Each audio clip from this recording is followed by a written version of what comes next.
Ben, je trouve qu'ils font ce qu'ils peuvent avec la main-d'œuvre qu'on a. Tu sais, on peut pas demander mieux présentement.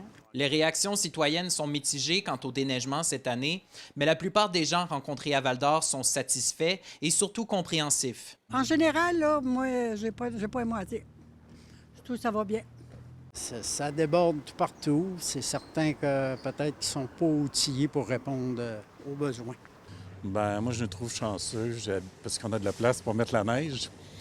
J'ai habité à Montréal, puis ici, je me trouve vraiment, vraiment gâté. Avec tout ce qui tombe cette année, il n'y a pas assez de monde pour vraiment faire le job comme il faut. Là.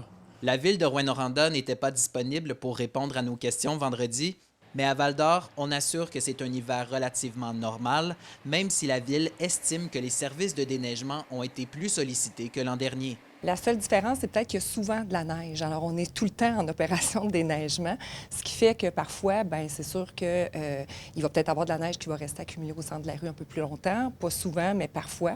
Puis aussi, bien, au niveau des rues résidentielles, bien, on a plus de difficultés à aller peut-être élargir les rues parce qu'on est toujours en opération de déneigement.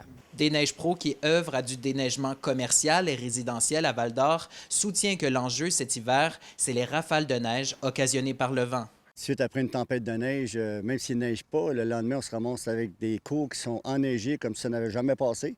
Puis dans le fond, on a passé la veille. Fait que c'est surtout ça qui cause problème, c'est de penser à retourner voir nos clients, voir s'ils sont pas trop enneigés. Il reste potentiellement quelques semaines aux tombées de neige en Abitibi-Témiscamingue et du coup, aux opérations des déneigeurs également. Félix Blaquière, RNC Nouvelles, Val-d'Or.